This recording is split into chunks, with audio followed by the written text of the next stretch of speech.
Hi, I'm Aiton Taylor of A.L. Taylor and Associates, and I listen to The Family Meeting.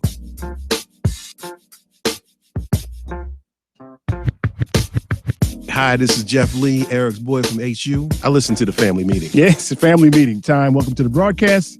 I'm your host, Eric Grant. Our in-house idiom quotation master is on the phones today, so be nice to him today. All right, Rob, you're going to be nice to you, man? I hope so. Okay, well, good, man. Yeah. And I got a special treat for y'all today. Y'all ain't ready for this. I hope Tommy's listening, man. I hope he's listening, man. He's ready for this. Of course, in the space shuttle cockpit, controlling everything is our girl, your girl. My favorite Puerto Rican. I know a whole bunch of Puerto Ricans, too, by the way. And you happen to be my favorite, Lady B. I'm just saying. You all right with me, girl. That's Lady B. Email us at info@TFM Radio Show and visit our newly formatted webpage at tfmradioshow.com, where you'll find all kinds of things. Most importantly, our archived broadcasts and our playlist. We're all over social media. You can find us on Facebook at The Family Meeting Radio. We're on Twitter because we're what, Rob? Twits. At TFM Radio Show. We're on Google Plus, and we're live streaming now on our YouTube channel. Catch us there. You also can catch our archived broadcast on our YouTube channel.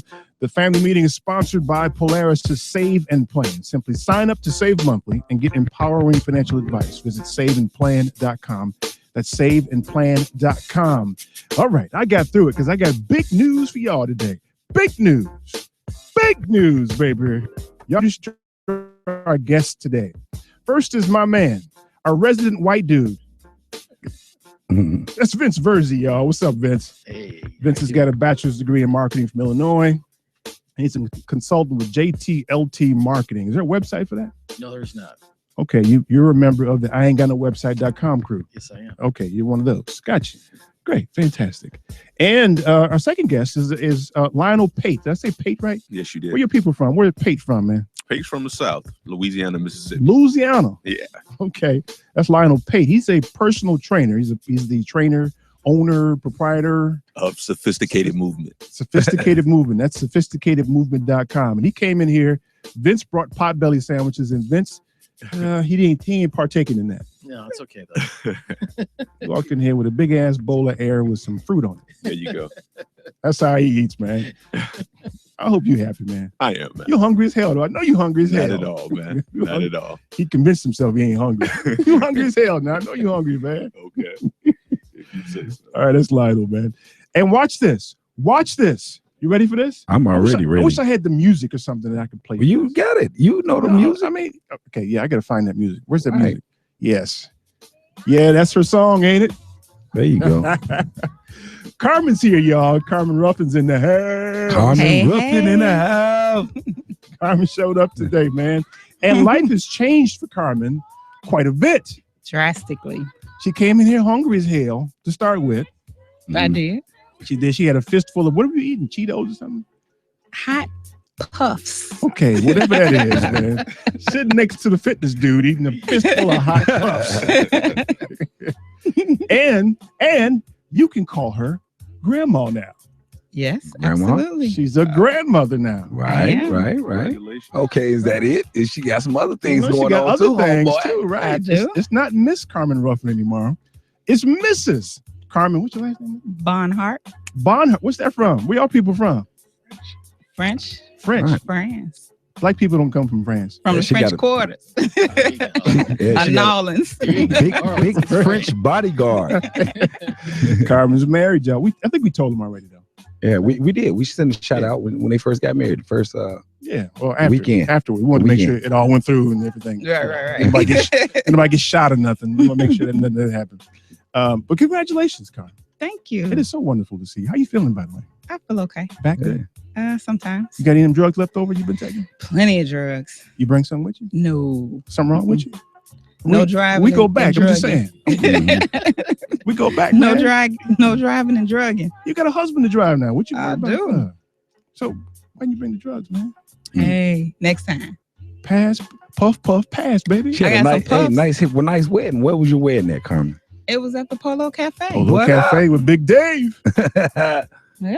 That's right. Polo Cafe, baby. It was nice. Congratulations on that, y'all. Congratulations. And they said vows to each other, they personal vows.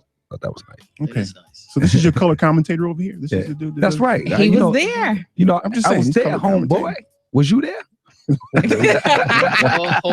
I was traveling. Thank you. Yeah, And I Dave did figured- this real nice candle opera. It Did was he? very, very nice. Yeah, That's it was good. nice. That's Mhm. good. So let's dive in like we normally do, shall we? Shan't we? Sure.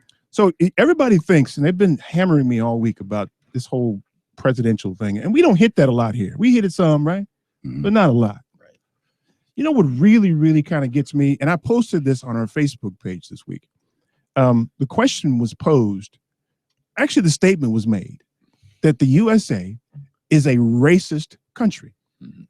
And of course, as soon as you throw out that word, everybody's, oh, that's too, I heard comments like it's oversimplistic. Not everybody's racist, that kind of thing. And my position is, yes, we're all racist. I think everybody in this country is racist. But I don't mean the racist that we see on the black and white newsreels Right. with Bull Connor and the fire hoses and sicking dogs on people and the lynchings. I mean, just in our predisposition for all of our daily activities. For instance, I went to high school in Highland Park. I don't want to live in Highland Park. You know why I don't want to live in Highland Park? Because I don't want to live around all white people. Okay, I said it. Right? Really? Yes, Mm. I don't want to. I want my kids to have some black people around. And you can't get that in Highland Park. No. Mhm. Right. So I'm racist. But is it racist not to want to live around all black people too, to have some diversity? There's no such thing as diversity, really. Oh, I mean, really, there's not. Well, what do you mean by that? I mean, what do you mean ain't no such thing as diversity? I mean, we have a tendency as a country to self-segregate. That's not true. I mean, very commonalities, true. not true. It is very true. commonalities. No. But Create listen, diversity. I mean, when you have things in common with different people or different races, that's ain't what nothing right about that. that's Listen, what diversity most, is. Listen, most black people marry black people. Okay, wait. Okay. Before No, don't you wait. even Don't, go I any don't want to further. wait yet. Don't let me wait yet. Most Asian people marry Asian Wait. people. We don't have it's not self-segregate. It's you go where you can afford, first off. Okay. Economics is the biggest driving force in this country. It's not. Mhm. Period. It's not. It's not. That ain't Okay. true, Eric. What are you? It's not. What are you basing this I on? can't live in Highland Park. Why can't you? I can't afford it. How do you know? Have you looked in Highland Park? Yeah. The houses that Wait I a minute. like, I can't afford. Have you? There's a low end of Highland Park. Yeah. Taxes are expensive. Yeah, I can't live there. Highland Park ghetto. You know, you got to look at No, those no. places. There's parts of Highland Park that, Okay. that you can afford. There's parts of Highland Park I can afford. Okay, the houses that I saw that I want to live in. Oh, the houses that you see in Flossmoor, Olympia Fields, or Orland Park, or Oak Park, you can't afford. That's not a matter of economics. We want our children. Vince, you don't want to live in Inglewood, Mhm. partly No. because of the issues that go on in Inglewood. Yeah. But you don't live on the South Side. He doesn't like No. the houses. Mhm. That's That's not racist though. Eric, No, Eric, it's not Eric, racist. Eric Why is not? racism is a negative word. Like it's no, not no, necessarily. Don't get caught up in the definition. Well, Don't do that to me. Well, I'm just saying racism in a sense. I mean, the way you're You have using to it have is some racist. power. It's- I'm not. okay. I'm not. What I'm saying is we have a tendency to migrate. You mean you be segregated? You mean that most people to tend to self-segregate. I mean, watch self-segregate. this. Watch this. When my children were young, Right. little kids, Right. they played with everybody. Didn't matter what color. Junior high school came, they Yeah. began to segregate. Mm-hmm. I didn't teach them that. Right. Maybe TV taught them that. Maybe radio music taught them that. Mm-hmm. But they began to segregate. Maybe Right, interactions right. with people taught them that. But Mhm. listen to what I'm saying to you, though. What Okay. I'm saying is it's not a problem. We keep trying to make it a problem. Well, because people make it a societal problem. It's not a problem, though. Right. Right. That's how people look at it, though. You're right. But so long as we treat each other fairly, Mm-hmm. what's wrong with that? Yeah, But we don't. yeah. Okay, but that's fair. But I'm saying, what's wrong with that, though? Ain't nothing wrong with being self-segregated. It feels natural, but when you use the word racist, that is a negative. The whole definition of that word is negative. It's, No, has a we've made it negative- negative. We've made it negative. Because we talk about it all the time. Right. Mhm. We've made it. If I call somebody a racist, we've made it negative. Right. I'm a racist. Right. That's because a racist who the way we're seeing it is mean I'm better than you. No, that's not what I'm saying. Though. Well, 'Cause or- I started off by defining it differently. I told Are you saying maybe because maybe a person might feel more comfortable like you say, when people segregate themselves because they feel more comfortable Right. versus uncomfortable. So like, like if like I can always tell you, I can be in a room of a whole bunch of white people or a whole bunch of black people. I feel comfortable because that's how I grew up, because it didn't make a difference to me whether you're black or white, because I don't care. But some people, like you say, self-segregate because they do care. And that's the that's the kind of the, I guess the line people draw of whether they can be comfortable with it or not. Right. Do you know what I'm saying? Does that make sense? Yeah. You know? I have a And- question though. Who decided to label? Yeah. Like to make you black, you white. What's the brown costume we wear that does that? Yeah, but okay, Well, so my mom did this genealogy thing, right? Mhm. And it came out that we were like 43% European, 50% African American, right? African, whatever, and 2% Indian, 2% Asian, right? Mhm. So if you have all of these genetics inside, who decides who I am? You're really kind of making my point, because the only differentiator is our brown costume, right? But if you mix us all up, we got a lot in this. I did the Culturally, same you're thing. all the same. I did the same thing. I got 77% from Nigerian and Congo. Yeah, but you're gonna remember too, the African continent used to be the center of the earth at one time before everything split up, and that's what I always talk about. Right. This like everything was centered there, and people don't realize that. They don't like to talk. They don't like to talk about the history of how the world evolved. And so when you look at all those things, that's why we all come together that way. We're all bits and pieces of each other, but no one ever wants to talk about that because I'm getting this, but the media labels things, or people historically label things. And that's once you label things, that's where people have a problem with anything. It's up to you whether or not you want to be, like I said, comfortable with that or uncomfortable with that. Well, my point is that everybody's reaction to the term racism is negative. And so if you look at it in the context of, again, the water hoses and the dogs, yeah, it's awful. If you look at it in the context of over incarceration or the lack of educational opportunity, it's bad. But if you look at it as incidental to who we are, I mean, you got lions and tigers, they're both in the cat species, but they're different kinds. And I think that we do a better service to ourselves if we embrace the difference. The fact that that I like different music than white people do. Okay. I prefer a black woman. So is that racist? That's not what racist means. The word, But it is the way I'm defining it today, bro. Stay with me. no, I mean you misdefining it. I mean it's I'm not. confusing. I'm the not. way Actually, you I'm not. misdefining it. Actually, if you Some look it up, people I'm will not. treat dogs and animals better than they treat people. Yeah, That's absolutely. fair. Yeah. Absolutely. But if we push past the brown costumes, what I'm saying, and define racism in its definition is not the way we're defining it. Oppression is what we define it. We're conflating racism and oppression. So if you oppress people because of their race, that's oppression because of their race. It's not being racist per se. True, but there's also, like she talked about before, economic oppression. That economically you can be put in that position as well. Yeah, I mean, you look at where When you you start think looking about for it. houses. My tastes say I should be in Highland Park. I'm drawn to the houses. I'm drawn to most areas that I just really cannot afford. I can't afford it. That's a different level. But still, and as a person who went to an all-white high school, or almost all-white high school, I prefer for my children to have black children around. I just do. Because you want them to understand both sides of it. Now, me on the Right? flip Or- side, Yeah. Yeah, I mean, Yeah. so comfortably they can live their lives understanding what they have to face in life. Or if I'm forced to choose a side, I'd rather have them understand the black side. now me myself personally, I wanted my daughter to experience diversity. I didn't want her to believe that the world is just black, the world is just white, because it's not. Right, 'cause it's not. Where do you get that though? From your parents. So would say- Lionel, for instance, Mhm. in your I mean- business, in your business is in Hyde Park. Yes. Okay, so most of your customers are what? Or is Most it of my customers are, I got a mixture. I got a mixture of Latinos, Caucasians, blacks. Mhm. I got a mixture. So I got a good 30% that are probably white, and I guess the majority is blacks. right? Yeah. Which is what you'll see. The majority of my business is black. Now by design, I didn't set out to only do business with black folks, but that's who gravitate toward my business because of my costume, probably because of my location. And my location is defined. Listen, you run into a black person, you are almost safe to assume they live south and west. Right? You wouldn't assume walk up, hey, I bet you live in Highland Park. You wouldn't bet that. Right. You wouldn't bet that money, right? Because we have self-segregated.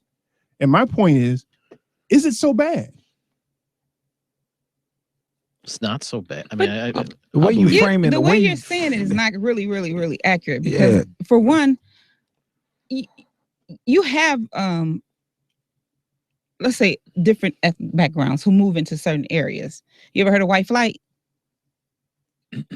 Yeah, well, yeah. Okay, and just that scenario itself made communities all black or all brown or all Hispanic or whatever it is. That's self-segregating. Yeah, but it's not White flight is self-segregating because they don't want to be around a lot of black people. Yeah, but it's more than that. It's the economic, it's the presentation thereof, No, media presentation of that how they happens- present. That happens after. That happens after when there's a vacuum because of white flight. No. What I'm saying, just prima facie on its face, is that what's displayed in media, right, would have people who commonly don't interact with black people thinking that all black people are savages. Okay, because of what's displayed. But Karen, you're talking about why. I'm talking about what happens. But that starts the racism is what I'm saying. Just the part of How not. about just giving them the latitude to be able to live around who they want to live around? And Okay, call it we'll even. move to Mars. Oh, it ain't got to be all that. It ain't got to be that. That's adversarial. Why not? I just think it's. Why not embrace it? But I mean, everybody doesn't feel the same way you're describing. I'm not Even saying, though I didn't say everybody did. I you didn't know, say that. okay. Well, what I'm saying is, Did anybody hear me say that? well, okay, Eric, you can't redefine the word racist. First of all, I'm not. Look it up. Look it up. Look it up. I did look it up, and it's a race that feels superior over the other. So when you using segregated, that's not a superior feeling. That's oppression. That's oppression.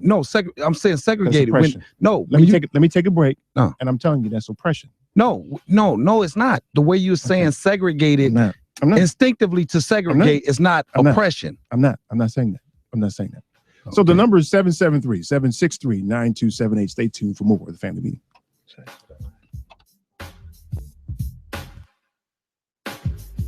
Hi, this is Vanessa. I'm Carmen's daughter. Keep listening to the Family Meeting. Polaris is introducing a new way for you to get empowering financial advice, save and plan.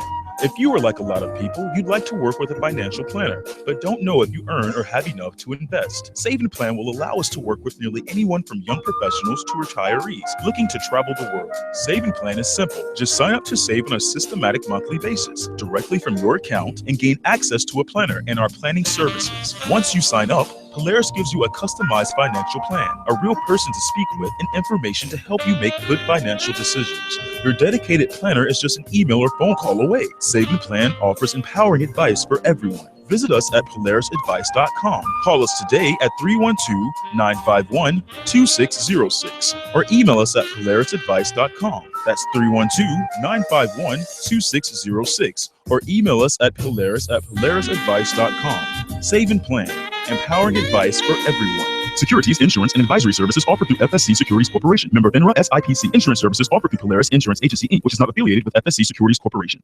For 25 years, the Center for Economic Progress has helped low-income working families become more financially stable through our free tax and financial services. Each year, over 1,000 volunteers help prepare tax returns at no cost for more than 20,000 families across Metro Chicago. On average, the Center for Economic Progress helps each family receive a tax refund equivalent to 6 weeks of their annual salaries. Visit the Center for Economic Progress at www.economicprogress.org or call us at 312-252-0280.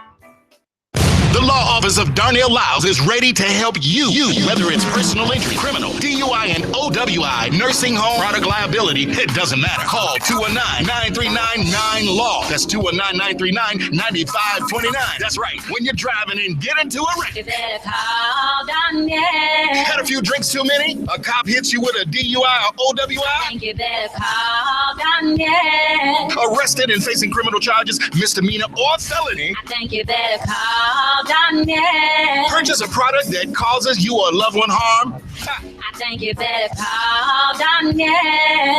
When your loved one is neglected and abused in a nursing home? That's right, you better call Attorney Darnell Lyles and get represented right. And the first consultation is free. Yes, free. So call right now. 219-939-9LAW. That's 219-939-9529. Attorney Darnell Lyles. Darnell Lyles.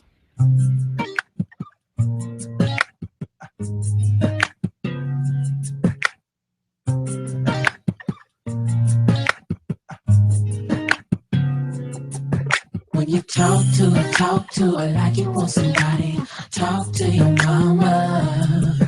Don't get smart with her, have a heart-to-heart with her, just like you would with your daughter. Cause everything you do or say, you got to live with every day. She's somebody's baby, she's somebody's sister, she's somebody's mama. Hi, this is Attorney Cannon Lambert. Go to my website, www.getthecannon.com. Welcome back to the family meeting. Yes, indeed. The number is 773-763-9278. That's 773-763-9278. So I'm looking at the definition, by the way, of racism. And, you know, it is defined a couple of different ways, but the one that stands out is the belief that all members of each race possess characteristics or abilities specific to that race, especially so as to distinguish it as inferior or superior to another race or races. Right. Right. So prejudice, discrimination, or antagonism directed towards someone else is a different race based on the belief that one's own race is superior. So here's the thing with that, the way we define it nowadays, right? Because slavery in this country had two insidious parts to it. One is the choice that people who had on brown costumes needed to be workers for free, right? What had to be added to that so that they could justify slavery was to define that group as inferior, right? So the country outlawed slavery. You can't enslave people. You can't have people working for free. But nobody ever really addressed the inferior definition of people of color. That never got unpacked. In fact, it was perpetuated in the antebellum South, and then Jim Crow rules and laws made it the law of the land. We never stopped doing that. So even nowadays, I mean, famously during the hurricane in Katrina, there was a newspaper that had a picture of a white couple wading through the water with groceries that they had taken from a grocery store, and they were refugees or survivors. They showed a picture of a black couple carrying the same groceries, and they were looters doing the same damn thing, right? So we allowed, to your point, we allowed the media to define how people look. And my point is, if we want to be about the business of telling people that there's no difference, there is a difference. There's a significant difference between us. It stops at being the same species. After that, different music, different living patterns, different cultures, everything is different. So we need to quit trying to make each other the same. We're different. That's okay to be different, but it's also okay to experience different ethnic backgrounds and be comfortable with that. And that's what I always say. You know, I think if you're forcing it, though. Not if you're forcing it, if it's natural. But it's, again, I always say it goes back to how you were brought up as a child, or how you're brought up, and what your parents experienced and what their parents might have experienced. Because if you are brought up in a house that all you hear is hatred among different groups, and that you're the dominant race, this is what you should be brought up as, and this is what you believe, and then why you're never going to change your opinion because you don't know any better. But if you're brought up in learning how to work with others and be with others, understand it's no difference, then it's normal to you. But your parents can teach you one thing, but society is going to teach you a lot of different things. That's why you have your brain, so you can decide what's right between right and wrong. Not happening, though. I know. Not happening. You know, I went to, me and my husband just came from the theater. We went to go see Race. with Jesse Owens. And when you speak about self-segregation, I don't know if you can necessarily say that is that. It's just that we've gotten used to being sent through the side door or staying in one area of town where you're allowed, or you understand what I'm saying? So I don't know if it's so much self-segregation as much as it's societal segregation. What's the difference? The difference is what's allowed, where you're allowed to be, and now it's based on economics. Mm-hmm. So you're allowed to live in Highland Park now if you can afford it, and if you can afford it, then you must be okay. You have enough money. You know how to act. But it doesn't work. Let me tell you why that is not a complete thought. Because those living in Highland Park aren't looking to buy houses in South Shore. Mm-hmm. If that were the case, people in Highland Park can afford a house in South Shore. So why don't they buy the house in South Shore? They don't like the houses. Or the education system, or the things that the grocery stores, or the police protection, or all those things that aren't the amenities that are afforded in Highland Park are not the amenities that you're going to get in South Shore. You mean to tell me that a middle-aged Jewish couple has a desire to move to South Shore? No, I said that they wouldn't want to because of the amenities in South Shore. What? In comparison to what you're going to get from Highland Park. He referees basketball part-time.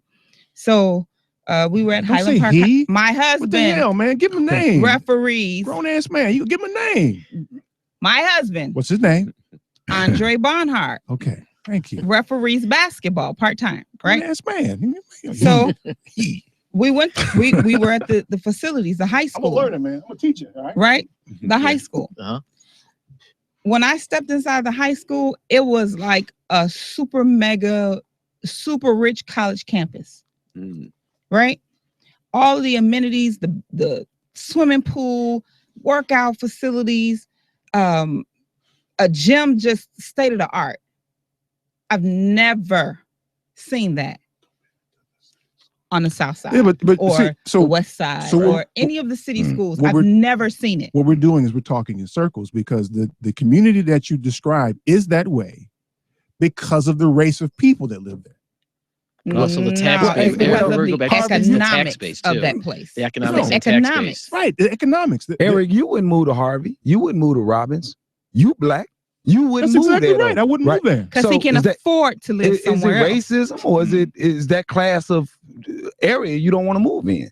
Is that the class of area you don't want to move in, or is it racist? Because those are all black. Those are black people. I don't want to live in Harvey. But why? But why wouldn't you? Look at it in reverse, though. Okay. Why wouldn't a wealthy person want to move to Harvey?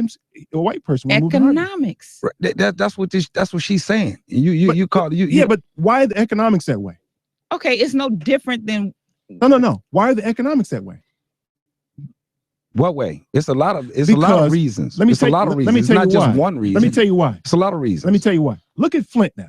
Okay, look at Flint, Flint. Michigan, right? Look at Flint. Yeah. Now imagine if the same thing happened in Highland Park or Oak Brook. Okay. They would swoop down with resources and fix that faster than you'd even know it was done. Okay. But they ain't doing that in Flint. Right. Okay. But Flint's always been bad.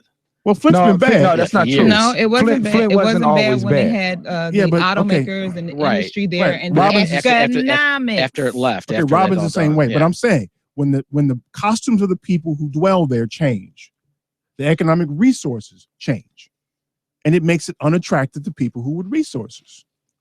That's true. Right. But is that racist? That's not racist. It's economics. It's no different than who's able to stay in an election. The fact that you withhold economic opportunity to a particular community is racism. You know, I think one of the harder conversations we can have, one of the harder ones we can have is, I think, one that a lot of black people don't want to face. And that's the fact is, just say we flip the script a little bit. Just say that black people were the ones that was completely empowered, completely privileged, and everything else. And in this generation now, when we're in a situation where you had nothing to do with racism, just say a white person had nothing to do with racism. They benefited from it, but they had nothing to do with it. And now they got to relinquish some form of opportunities or some form of reparations. I think the hardest conversation we can have is, how do we make that transition? How do we do that?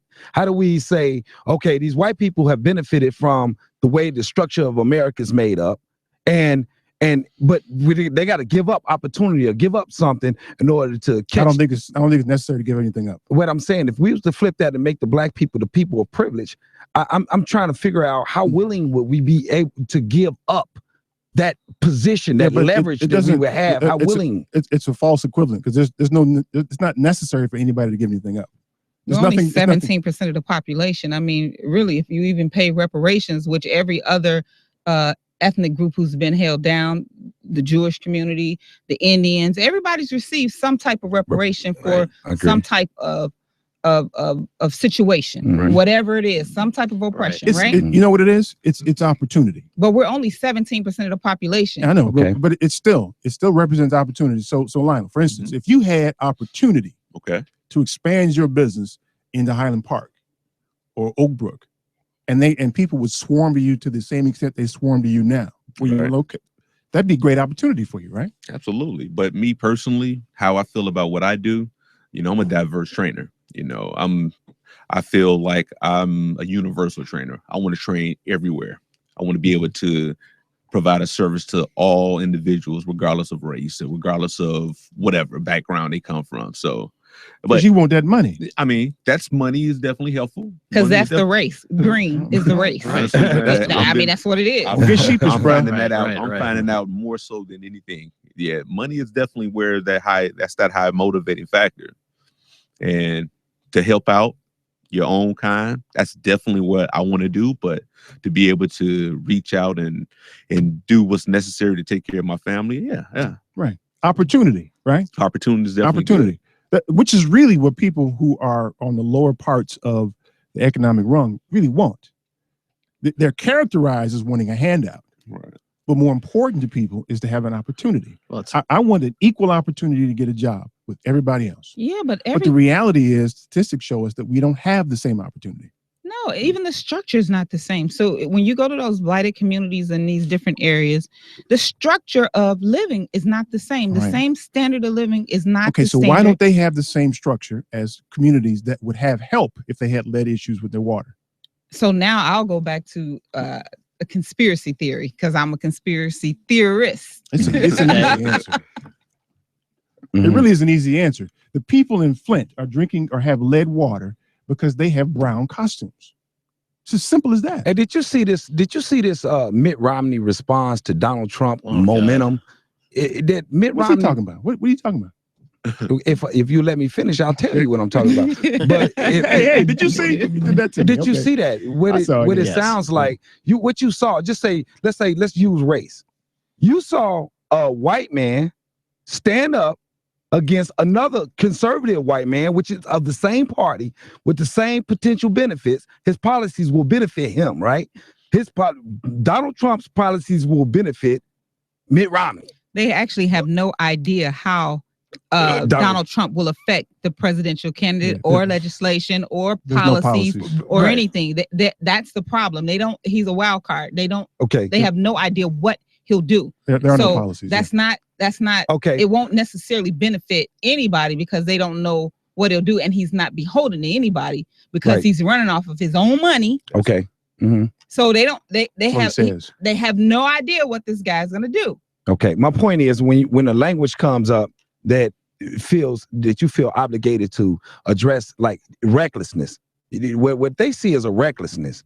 And just say whether I know what Mitt Romney history is, they address the recklessness. He addressed the recklessness and say, wait a minute, man, this is too reckless. Well, my point is when do we kind of like zoom in on the progression of being able to focus in on whatever the intent of the Constitution was written? Because people wrote the Constitution for their benefit. They ain't write it for black benefit. So you go off the language of the intent that was written from the intent of whoever wrote it. Whoever wrote it had a pure intent of... No. I would disagree with that too, because if you go under the Constitution, the whole political arena is a satire of what it's supposed to be. That it's supposed to be a part-time job, right? Okay. It's supposed to be. Wait a minute. Hold on a second. I appreciate that. I want to solve this racism thing today. You're not gonna solve it because and the point. Well, actually, let me do this. This racism thing.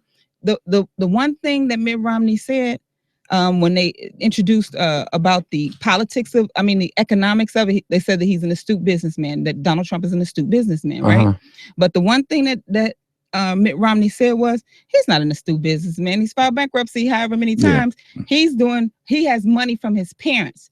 So it's generational money, generational wealth. There are those who would argue that a student is bankruptcy, but that's a different argument. All I'm saying is that it's generational wealth. He had money, his parents had money, and their parents had money that was passed down. That's a who's got more money conversation. That's all this is.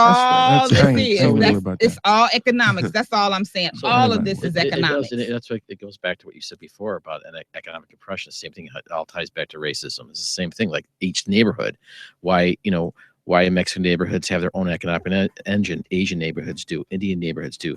But why do you always see the Indian guys or the Korean guys in the black neighborhoods? Why don't you ever see the black store owner? Try going to a bank getting a loan as a black store owner. But that's what I'm saying. That's what we talked about last time. That is racism. That's what's wrong. Great point. Because that's what it should be like. Everyone should have the same opportunities, and that goes back to the political process that hurts the inner cities because of that. Because they're constantly trying to keep that down. And that's always bothered me because it's the truth. No one ever wants to admit it. I said to my wife today, have any of these presidential candidates gone in the inner city neighborhoods at all? No. Not until the presidential election. But still, it doesn't make a difference. You should do it anyways. And then they'll show up at the church. Right. That's my point, though, is that when you define racism is not what's going on. It's oppression. Yes. That's going on because of race. Correct. Right. Because Rob said it. It's because there's one race believes they're superior. Okay. That's racism, believing you're superior. But to oppress people is just oppression all by itself. So we can't get loans and we can't live in certain neighborhoods because we can't afford it. Or when we got lead in our water, nobody addresses it for 2 years. How does this relate to the point you originally made about it's okay to be racist? I'll tell you what, I'll get there as soon as we get back from this break. The number 7, I see you guys on hold too. I see everybody on hold. I see you guys. So please be patient with us because it's getting hot in here. The number is 773-763-9278. Stay tuned for more of the Family Meeting.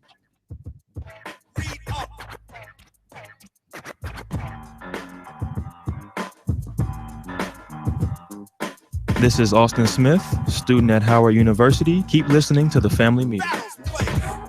Policies issued by American General Life Insurance Company, Houston, Texas. Not available in all states. All benefits are subject to policy definitions, limitations, and exclusions. For details, visit qualityoflifeinsurance.com.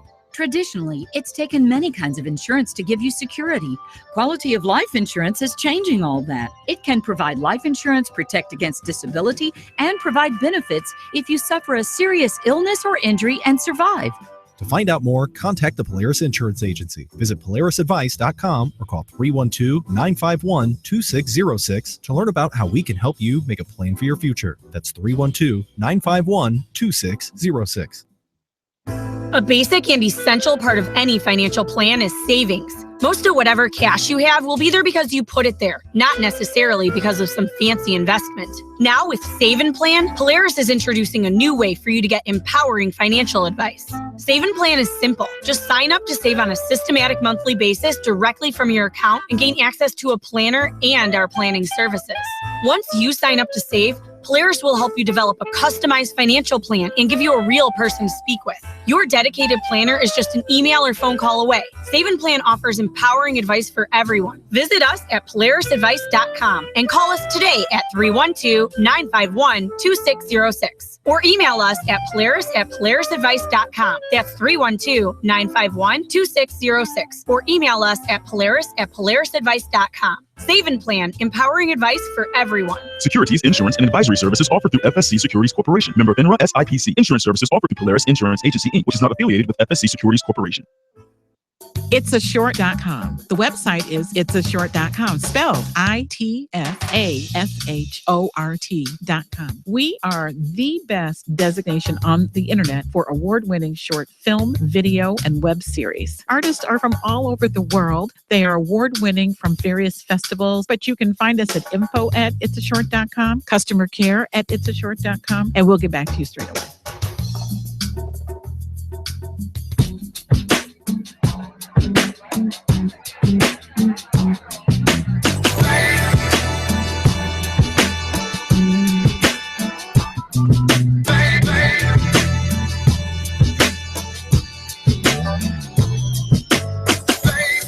Kathy Gwynester. Please do mylaundry.com and the Laundry Bag Incorporated. And welcome back to the family meeting. Yep. The number is 773-763-9278. I play this. This is Angie Stone because my mother said, I like that girl. What's that girl? That girl. You know, that singing girl. Like it. Angie Stone is her name. That's Angie Stone for her. I actually played India Ari for her earlier as well. It's my mother. Not her birthday or nothing. I just played it for my mother because she said I wanted to hear that. We do take requests on occasion. 773-763-9278. Let's why is the phone so far away? Yeah, man. Can't reach the damn phone, Lady B. What's up with that, man? Okay, so let's get some calls here. Let me see who's been holding the longest here. Let's start with Steve from the Gold Coast. Steve, what's up, man? Well, you raised a number of really important issues, I mean, to be clear, I mean there are some objective facts. And African Americans are 13 to 13.5% of the population, depending upon how you measure it. But under no figure or measure are they 17% of the population. So we do need to be fair with regard to how we calculate certain things. Having said that, take two or three. Well, that's a great deal. You just basically added 25% additional. Let's not play statistical games today. I agree. We agree with you. But you've drawn this line that people have talked about for years, which is the intersection of race and class. Because, let's face it, the same reason that you can argue, well, if you're African American, well educated, and have a decent salary, yes, you don't want to live in Harvey. For the same reason that a white person who's of the same ilk and background doesn't want to live in backwoods of Appalachia, that's surrounded by floors that are made of dirt, rather than something much more, shall we say, hospitable. So, I mean, once you achieve a certain standard in terms of your capacity to do things in this society, you choose to self-segregate. You choose not to live around poor people if you can afford not to. And that's an issue that's separate from race.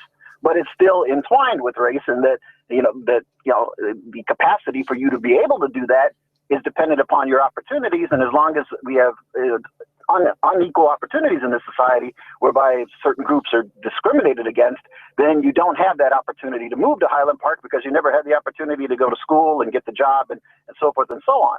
Now, you also so wait a minute, Steve. Let me hit you on that point. That's where I am. So because you didn't have the opportunity to get the right education or get a loan for a business and so on and so forth, then you are without the resources to move to Highland Park. And it was the racism initially that kept you from being able to move to Highland Park. Fair? Try going to Bridgeport. Yes, absolutely. And the question becomes, when you start talking about some of these issues, is about these labels. Where do you draw the line between ethnocentrism and racism?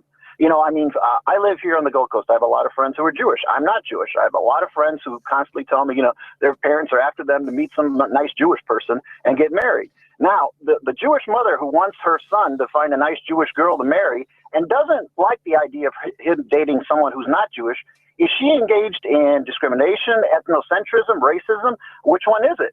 I mean, I would contend that she's engaged in ethnocentrism. It's not that she dislikes any other group, but she wants her son to marry someone who's of her group. And so, but other people would say, well, no, you're unfairly, discriminating against other groups. You see, there's a lot of gray area here. So we need to be fair when we talk about these things. It's not as if there's a firm right answer on a lot of this and a firm wrong answer. There's a lot of gray in here. And this is what people who've been writing about these things for decades have been talking about. Yeah, that's great. And, race, class, all of these things. And lastly, I mean, there is this question of, where do future opportunities originate? Because, when you talk about who it is in African-American communities who has opened up businesses, overwhelmingly, those individuals are not getting loans from banks unless they have equity. That tends to come, their initial capacity to open up businesses in African-American communities comes from their communities and their families. They give them the money when they first arrive. And so when they start up those businesses, that's where that comes from. And then down the road, once you have a successful business, it's not terribly difficult to get a loan to open up a second and a third one. But the original money comes from your own community. And that's why, different communities operate differently. So, there's a reason why Asians, for instance, do very well in America, because they tend to come from tight-knit communities whereby one's family has an obligation to support the new arrivals. And that includes giving you the money to start your own business. But you notice, they don't start a business on Michigan Avenue because they don't have that kind of money. Where you can start a business is in neighborhoods on the south side, the west side, where per square footage and that sort of thing, it's easier, let's face it, to start a business on the west side because of the cost of starting a business. Yeah, the cost of doing it, the economies of scale, right? Yeah. Hey, Steve, I Exactly. appreciate mean, it, man. Thanks again, man. Appreciate it. And Steve, as always, good stuff. Let me get Will in Bolingbrook here. Will's in the Bolingbrook, in the brook. What's up, Will? How's it going? How's it going? Good, man. How you? I'm good. I didn't even realize that they had a show like this. To be honest with you, I had come out the store and heard it, so I made sure I called in. You came out of the store. you What store were you at that you heard? You heard it in the store? It was the bar. No, I came out the bar. Or the bar. You out there drinking today, my man. Like it's Just Sunday drink on. fun day. It's Sunday fun day. You all are touching on a lot of subjects here, and I just wanted to comment on a couple. As far as race goes, no differences that we have are actually tied to race. You can't genetically say that we like a certain music because of our skin color. So just the idea of that is completely wrong. And the reason why that matters is that if you're tying our differences in to a skin color, then there is no way to ever fix that problem. So we need to be conscientious about whether or not we actually frame the discussion that way. Yeah, but Because we're we're not changing our skin color ever. But Will, we are different because of our skin color. But we're not No, different that- because of our music. We're not different because of any other. There's no other defining thing besides our skin color. I mean, No, we there's a probably have the ton. same nose, the same No, eyes. there's a ton of things that are different. The shape of my booty's different than Vince's. That's not No, true. no, I no, saw I'm not some sure. men with some big If you booties looked at my and booty man lately- hips. But you don't have the every black person doesn't share those same traits. Yeah, but And, you know, you know, listen, bro, you know what I mean. If you run up on a sister's booty and a white girl's booty, there's a difference. Not Nowadays, anymore. nowadays, it's They not. didn't figure something out. It's called implants. The fact that you say they figured it out means that there was a difference at some point, and we know there's a difference. Yeah, There's a it difference. wasn't popular But to we're have a talking- butt until white girls started having butts. Oh my And God. that's We're exactly talking about true. I'll agree with that. And- Hey, man, but Carmen, I miss you, it's not baby. connected. It's not connected to your skin, though. Is the point? There simply is no connection. Well, sure it between is, though. skin. Sure it is, because black women have different bodies than white women.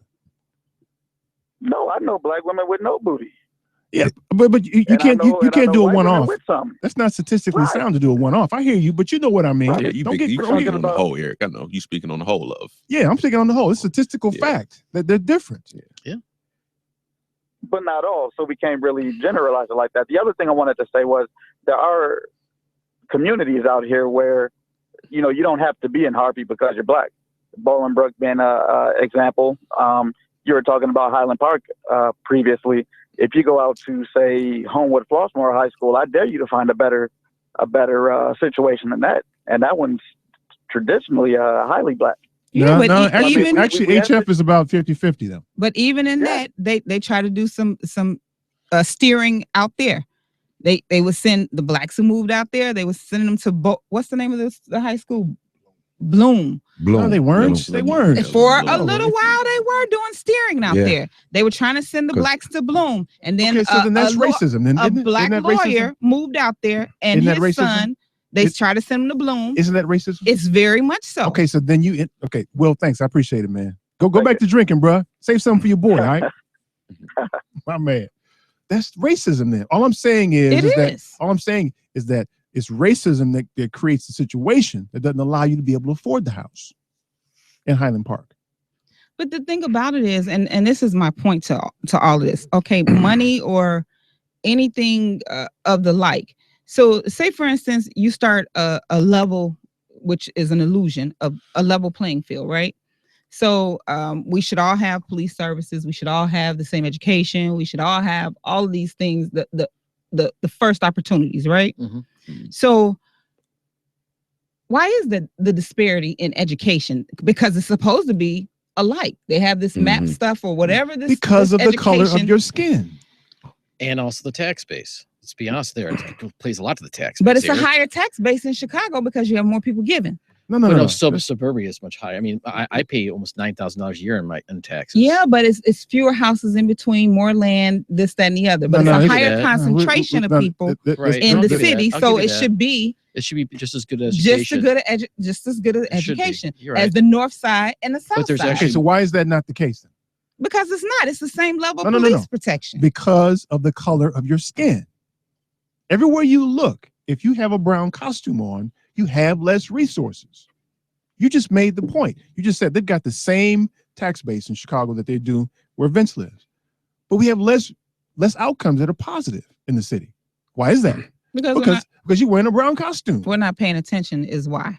We're not paying attention to certain things that you cannot pay attention, but the resources aren't there because you wear a brown costume. No, the resources aren't there. Like, for example, they told us once that they would, once the tollways paid off, that we wouldn't have to pay a toll, right? They told us that the money from the lottery will go to for the school for education. So the original $300 million that was supposed to be going into education, they took their money out and just started funding it strictly with the lottery. I hear you. So we're talking about, not paying attention is the thing. Okay, we're not paying attention to the fact that they don't give you the resources because you have a brown costume. Because we don't make them. I go back to my point. If what happened in Flint happened in Oak Brook, you would not see this. Okay. Those people are still bathing and washing clothes and drinking out of bottles of water for 2 years. Okay.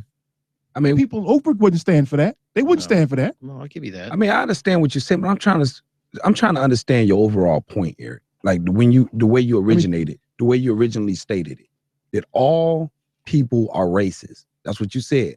Yeah. All people are racist. That's what you said. Racist, right. I mean, blacks are racist. That's everybody. That's exactly okay. And right. I'm trying to figure out what's your point. What's your overall point in saying it?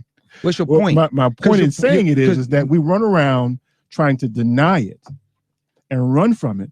Why don't we embrace it? And that way we can agree that it exists. Okay. No one can profit off it then. Now, and what's the foundation to make it better since you want to cure it? How about that? Right. I mean, yeah, I'm not interested in curing racism. I'm interested in curing oppression. I want Lionel to have the best opportunity to expand his business, right? And so right now he doesn't because of the color of his skin. He can work as hard as he wants to. And he can't in our society because of the color of his skin. That's the reality. That's not true. It's not. It's That the is economics true. of it. I can't afford it. That's why. Y'all keep saying the same thing. Y'all keep saying the same thing over and over. I keep telling you, if you say it's the economics, I'm telling you it's the economic racism that keeps you from having the resources. Hey, you see why Lionel used the word diversity?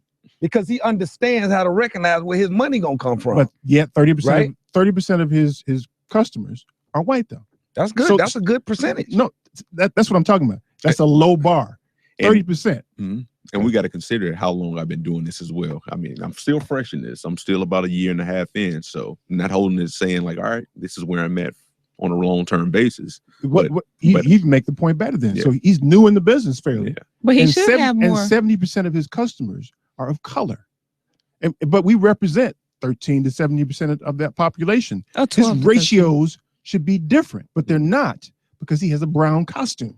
Wait. I mean, most businesses that start, Eric, was gonna have a higher percentage of people, their own kind, support them because that's their whole surrounding for the most It's part. family. That's It's not the case. It's Not the case. friends. It's It's not the case. referrals. It's called your warm It's market. who you talk That's not to. the case. It's That not the is a case. warm That market. is It's the a warm case market. for people of color. That is not the case for the society in general. That's the case for people of color. If you look at the people, we just talked about Asian stores. They don't start their business with all Asian people. Okay, that's a good point. I mean, that's a good point because We're the only people that do that. that's good. We're the only community that allow it. Well, that could be the case too, but I'm talking Right. about We are. distribution of resources. We don't have the resources. That's all there is to it. The economic engine, though, produces those resources. If you have a big economic engine, then you'll have those resosources. And that's what you have If to you have really build on. access to the economic engine. Right, and that's where the rules have to change a little bit to make it easier. But if there's politicians and people who don't want to change those things, and you have career people that are there forever, that'll never change because, like I said, it becomes generational. We talk about generational wealth. You can talk about generational racism because if you have the same people always in power and they always know the same thing, what's ever going to change? That's right. I mean, honestly, what will ever change until people decide they want to make a change? One time when Vince was here, I told this story, and y'all can agree with this. I know we can agree with this. You too, Tressa, you can agree with this too. So you get the same guy, graduated from the same school with the same grades in the same major, apply for the same job. One of them's white, one's black. It starts there. The black guy doesn't have the same percentage of opportunity as the white guy to get that job. And it just adds up with promotions and the fact that the black guy is more likely to walk out of that school with debt. The white guy had daddy pay for it. It all starts there. The economic disparities grow bigger and bigger as the years go on. The number is 773-763-9278. Tressa's coming with the news, and she's got a snotty nose today. It's better. I'm feeling better. Well, if she sounds funny, that's why she got the snotty nose today. So don't touch nothing. If you do, wipe it off, right? All right, I will do. Stay tuned for more of the Family Meeting. This is Lila, Eric's daughter. Keep listening to the Family Meeting. Policies issued by American General Life Insurance Company, Houston, Texas. Not available in all states. All benefits are subject to policy definitions, limitations, and exclusions. For details, visit qualityoflifeinsurance.com. How do you describe quality of life? For most of us, it's about health, people we love, and peace of mind. Quality of life insurance is modern, affordable life insurance that works harder for you. It's there for your family if you die, but it can also provide benefits if you suffer a serious illness or injury and need financial help to maintain your lifestyle. Quality of life insurance even gives you options to build cash value for a more secure retirement. You've worked hard to attain your quality of life. We work hard to help you protect it. To find out more, contact the Polaris Insurance Agency. Visit polarisadvice.com or call 312-951-2606 to learn about how we can help you make a plan for your future. That's 312-951-2606. This is Carmen Ruffin, co-host of The Family Meeting. We love being here every Sunday. Our sponsors and advertisers make that possible. So if you're a business owner or a manager, please consider advertising on our show. There's something for every budget, from one commercial per show to a full sponsorship. For more information, contact the Family Meeting at info@tfmradioshow.com. That's info@tfmradioshow.com. And now the Family Meeting presents your Chicago Defender News. I'm Teresa McDonald, and here are the top stories from ChicagoDefender.com. A candidate running for the Texas State Board of Education is facing backlash over comments made on social media about President Obama and the Civil War. 68-year-old Mary Lou Bruner is standing by her post, quote, Obama has a soft spot for homosexuals because of the years he spent as a male prostitute in his 20s. That is how he paid for his drugs. The Texas native also expressed concerns that Middle Eastern consumers were trying to gain influence over the state's curriculum. She holds a Master's of Education degree and spent over 30 years as a teacher in the Texas public school system. If elected, she will determine what goes into children's textbooks. Oh my. The Texas trooper, Brian Encinia, who pulled over Sandra Bland and arrested her under false pretense, has finally been fired, according to media outlets. Brian Encinia was indicted on perjury charges related to confronting Sandra in a traffic-related stop on the outskirts of Dallas, Texas last summer. In December 2015, a grand jury found him guilty of lying about the encounter, which was captured on a police dash cam video. With a little more than 30 minutes left in the 2-hour GOP debate, a questioner asked Florida Senator Marco Rubio about plans to resolve the water crisis in Flint, noting that both Democratic presidential candidates had visited the beleaguered city. Rubio called it a systematic failure at every level of government, but said the politicizing of it, I think, is really unfair. I don't think someone woke up one morning and said, let's poison someone. He then praised Governor Rick Schneider, saying, I give the governor credit. He took responsibility. Also, read or watch at ChicagoDefender.com. Remembering Nina Simone, 5 moments that stole our hearts. Zimbabwe's president fatigued with lavish birthday party in drought-stricken region. And the hashtag @ObamaAndKids inspired the world to share their favorite photos of the president adorably hanging out with children and will make a wish a third-term president was possible. For more on these stories and other up-to-date news, and to get your weekly subscription, visit ChicagoDefender.com. The news today is sponsored by Mrs. Indecent Exposure Aromatherapy Bath and Body. Visit MRSNDEXPO.com today. That's MRSNDEXPO.com. This has been your Chicago Defender News, and we'll be right back with more of the fantastic show we're having today. Hang on for more of the family meeting. As soon as I tell you about my shower. Girl. Here we go. Yes, man. Hey, I have a quick story. My daughter had made a comment to me about the black soap that I made for Black History Month. Right. And she said that the soap, again, when she took her bath, she said, I felt like silk, Mom. I felt like silk. Okay, silk's a good one. Okay, now what you got for me? I got out of the shower today. After using that soap. Uh-huh. And I said to myself, watch this now. You ready? I'm ready. Yeah, boy. That's what I said, man. I love it. I love it. Yes, I love it. It was on, baby. Public Enemy in the house. That's right. Thank you, Eric. You want to hear it again? Yeah, one more time. That's right, my friend. Too much. Stay tuned for more, y'all.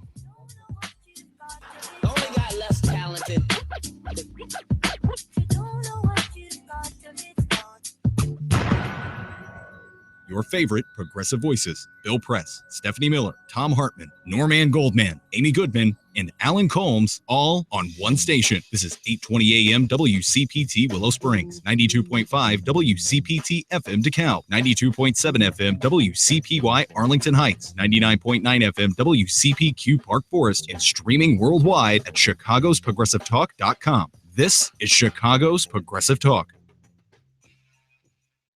The name of my business is Mrs. Indecent Exposure. Stop in and check out our Forbidden Fruit bath bombs. We have Orgasmic Fantasy. And for the men, we have Extremely Sexy bath bombs. We also feature a Little Mrs. and a Little Masters line, a tween line, if you will. We're located at 6916 West North Avenue in Chicago, 773-417-3223. Mrs. Indecent Exposure, MRSNDEXPO.com.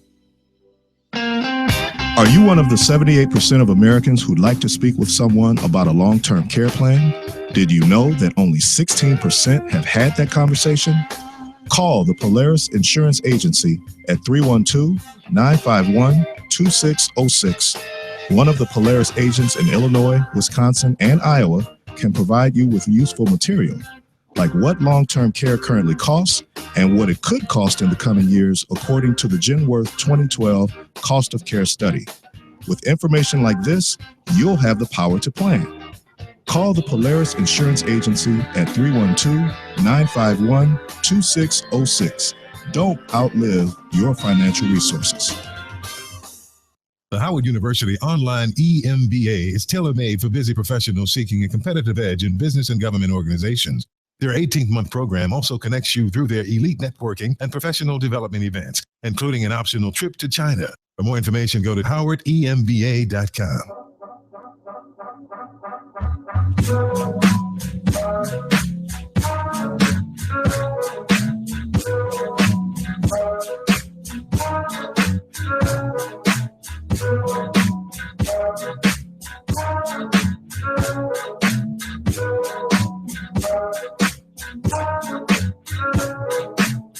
This is Rodney Harrington. Welcome back to the family meeting. I kind of like that part, man. And this is my groove here, man. I love this. It's a nice move sound. Flowetry, Is this man. Biggie you said? This is flowetry, man. See, the white guy doesn't know flowetry. See that? I love it, It's a though. difference. Definitely a difference. It's a difference. You understand this? But he liked it. I used to But he listen to did. remember WGCI, like slow jams. I would listen to that every night at night. I love that. I used to listen to it all the time. The number is 773-763-9278 is the number. So we have to break Carmen in again, man. We got to break her in again. You ready for this? Let's get Tommy. Tom, what's up, man? Man, watch this. First of all, Carmen, do you know how much money I got to give back now? Do you know I had this great thing going on where all the AARP guys and stuff was giving me money because when you went overseas there, I told them that they had captured you and ISIS has been moving you all across the country.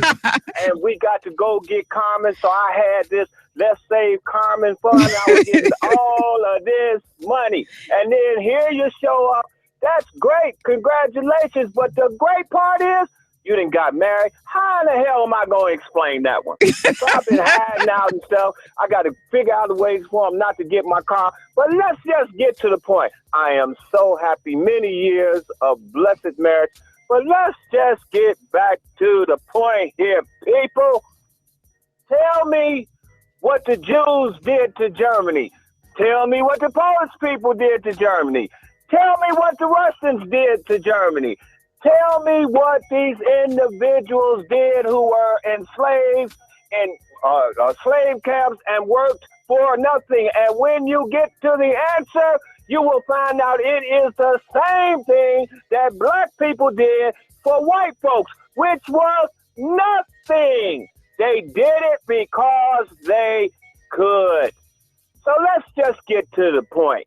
Because somewhere along the line, somebody says, let the Negroes go.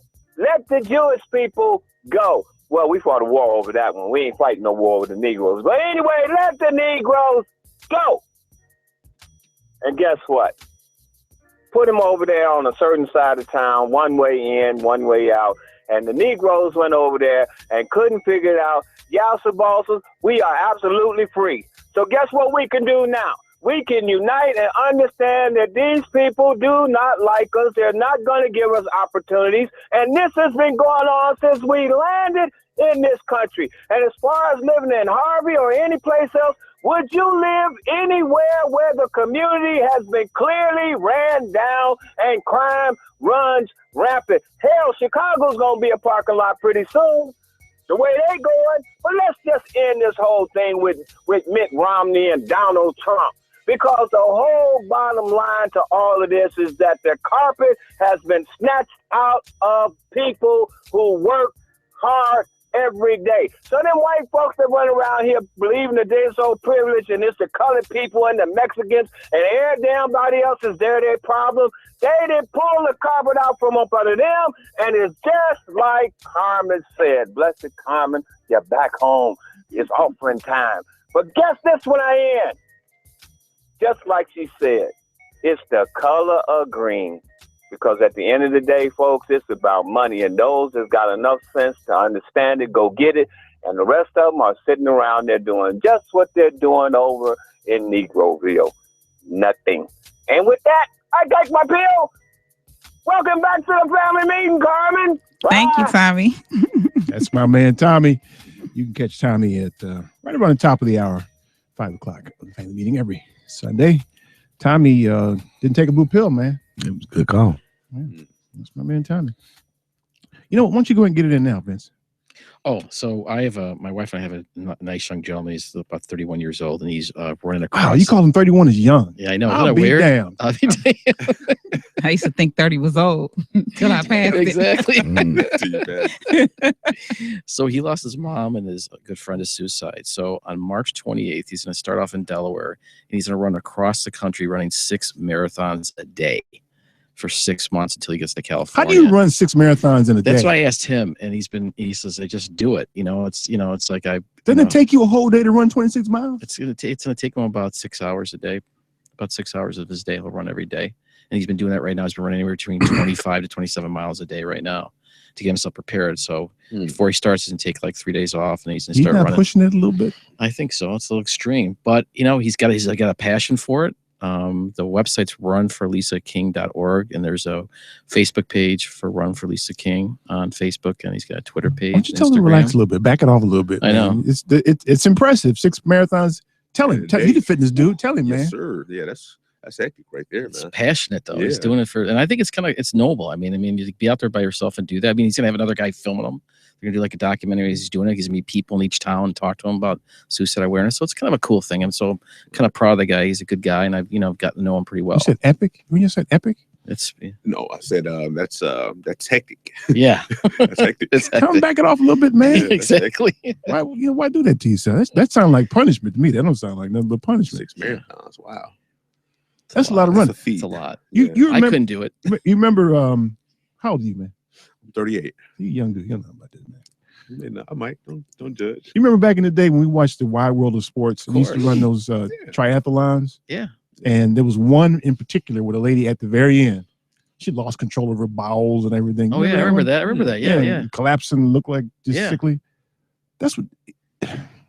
I'm not going to do that to the guy. I just hope he doesn't get that way. No, I don't think he will. He hasn't got to that point yet. He's lean means about, my height. He's like 145 pounds, a little taller than me, and he's a big guy. Yeah, so he got the frame for it. Yeah, he sounds like it. does.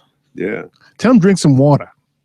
I'm sure you're gonna have He eats lots of carbs Water, too. man. Yeah, eat some Rice He's a Krispies, vegan too, man. He's all vegetarian. He's no meats. Oh wow. Think just about sounds that. like punishment to me. Yeah. man. That just sounds like punishment. To Yeah, me. absolutely. Thank you. for letting me do So that. our guest today, that's Vince Verzi, you here. He's the consultant at JLTL Marketing. JVTL. Did you say V? It's okay. JVTL. Yeah. My V is sideways. It's okay. Yeah, it's right, JV. It's my handwriting. I write with my feet. I'm It's good. all right. Though. I'm good like that. JVTL Marketing. Lionel Pate. Yes, What's sir. your website again? Sophisticatedmovement.com. Visit him. If you're out of control, you wait. Out of control, go visit Lionel. He tighten you up, man. Tighten you up quick, yeah. My location is in Hyde Park, 5307 South Hyde Park Boulevard. I train at a location called The Space. The Space. The Space. No That's a- membership fee required. Only thing you're paying for is your training. It's a creative name. The Space. cool. The Space, The yeah. Space. Functionally applied fitness. And all body types. All body types, all different fitness levels. Is this like a Biggest Loser kind of a regimen? No, not really. It's just more so helping people feel like they can get through it, get through life. It's about helping people look and feel their best. That's what I'm about. And I think that's what The Space represent. And that's why I decided to start training at So that look, location. man, if I come over there, you ain't gonna be hollering at me and stuff. No, I'm not that type of trainer. I'm not that type Don't of be trainer hollering at me, all. man. I'm just saying.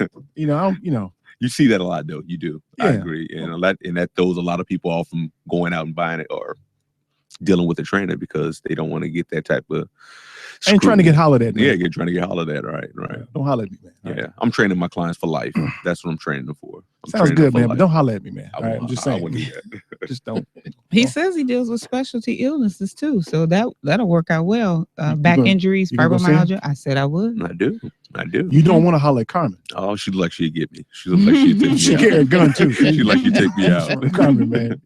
If she won't even, she's from the West Side. She won't even tell you it's coming. Oh, we both can relate. She just unplug All you. right now. Yeah, West Side. My husband's from the West Side too. Just for around getting unplugged, messing around with Carmen, man. When I met Carmen, this is a funny story. Remember this when she got thrown down? You threw a dude down the stairs. Or did you get thrown down the stairs? So anyway, She never Jael's down the been stairs. on hold for a little bit. Let me see if you got hold, man. Jael, She got in a fight with a grown ass man though. She looks tough. She does. She ain't that tough, really. I know Carmen. She ain't that tough. But okay, let's get Jael. Jael, what's up, man? Yeah, how's it going? Good, man. First thing, glad to have you back, Carmen. Second Thank you, thing Jael. is, Eric, I disagree with you about the word racist or racism. First of all, black people can't be racist. We don't have the power to create a situation to keep people oppressed, to dictate where you live, how much money you make, blah, blah, blah, blah. So we can be prejudiced. We can not like somebody, but we don't have the power that racists have to dictate the future of a whole people. That's the first thing. Second thing, segregation. I've been listening to you guys talk about that. Black segregation was forced on black people in this country, but we overcame that by adapting and pooling our money and our resources. And since they didn't want us to join their club, we were thriving. We had Black Wall Street. We have businesses now in the community, because I keep hearing, well, black folks don't have this. No, we have trillions of dollars circulating. Some of it, a lot of it goes outside of the community, but look at the black businesses in the community that are making it, and people who aren't leaving the community. And also, I keep hearing, oh, the South Side and the West Side is so bad, or black people, it seems like every black person lives in the ghetto. That's not true. If you look at Atlanta, if you look at Baltimore, you have black communities in Chicago who have had generational wealth. It's not a lot of us, but it's still out there. And I think we need to continue to promote that, because the way the media and programs have it, it's like every black person is a serf.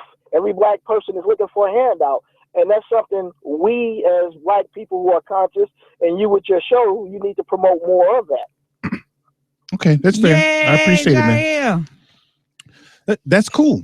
That's cool. I mean, I don't disagree with that, but I don't think that we are hitting, or I'm not explaining my position today effectively. Okay, we'll get it. I don't know if I want to get it now because y'all got a bad attitude about it. No, ain't no bad attitude. You just y'all ain't got a bad explaining it attitude. well. Maybe I don't speak English correctly. Then maybe that's the problem. Maybe that's the problem. Here's your It might just be me. opportunity. I'm just saying, maybe it's not just me. Maybe okay. Let me get some more calls here. I'll get y'all later on this, but let me. Who's been holding long? Let's get Lou. Lou, what's up, man? Oh, hello, and congratulations to your colleague on her marriage. Thank you, Lou. Yeah. You know, I heard how this conversation started out, and you know, I think the problem is with words because I mean, and words are important because I think the point you're trying to make is, you know, I want to be around more people like me, and I want my kids to be around more like people like me, which in itself is okay. And maybe you're thinking, and maybe you're right, that I wouldn't say you're right that 100% of the people are that way. Maybe most of the people are that way. But to say we're all racist, you're trying to redefine racist. And you're using a word that means something very specific. I mean, I think your caller, Steve, talked about ethnocentrism, which is probably more accurate, but that's still a little bit, that can lead to racism too. And racism, as you read the definition, involves looking down on others as inferior. So what you're trying to do is redefine a word, and I don't think you've quite explained exactly how you're redefining it. And I mean, you're saying on the one hand, you know, I don't want my kids to go to all-white school. Are you saying you want them to go to an all-black school? Or do you want them to go to an integrated school? Because then you talked about self-segregation, and you said that's fine as long as everybody's treated fairly. Well, with all the people who fought against segregation in the South were fighting against was segregation. Why? As Brown v. Board of Ed proved, you can't have. I mean, by definition, you divide people. That there aren't going to be equal opportunities. Yeah, but so Lou, let's watch this thing. Watch this, man. You talked about a all-white school or all-black school and an integrated school, right? Uh-huh. I don't know that isn't something that happens with any regularity. A segregated school, right? And that's and the even problem. But you're even saying that's okay. Well, you're saying it's okay if people are fine with that if they just want to be around with their own time. No, that's not what I'm saying. Correct me if I'm wrong. What I'm saying is that what you talked about doesn't happen in the natural universe. It's not happening with any regularity in the natural universe. That is a diverse or integrated school. And even if you have it, you'll watch the people inside of the school begin to segregate themselves. Okay, and are you? But some part of what you're saying is that's okay, and you're using it, and you're saying it's racist, but that's okay. And I just don't get where you're saying you're okay with that on a certain level. Well, I think what I'm saying is because it doesn't happen in the natural universe or not happen on a regular basis, that maybe we should embrace it and try to find a way to embrace it. Use it to our advantage. They could have said that in the South, you know, with segregation. Like it's about, you know, No, that wasn't. Even if we integrate the schools, it's never going to. It's like they're going to divide them. You know, let's just stay. The black people. Let's just fight. Let's not take on segregation. Let's just fight for as quality schools as the white people have. Well, I mean, I would agree with you that the fight for desegregation was important, but you'll find in the South that people are still segregated. It still occurred. It's happening in the natural universe. And what I'm saying is let's find a way for the segregated communities to work together, but don't force them together. Yeah, I think I guess that's kind of depressing to me because yes, you don't find it very often, but is that to say 100 years from now there won't be more, you know, intermarriage and things like that? We can't work towards it. I mean, just because it hasn't happened yet. I mean, it's gotten marginally better. Well, I mean, so you'll hear the end of my story when we finish here, but I agree with you. I think that the path there is to allow the communities to segregate and then find a way for the communities, segregated communities, to work together.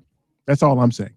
Because I think that the goal you aspire to is achievable if we let the natural order of things, and I hate to say it that way, happen. So you're using, I mean, if a white person said everything you said, you and I and everybody would say, well, that guy's just a racist. Okay, but I'm not a white person, so I can say it that way.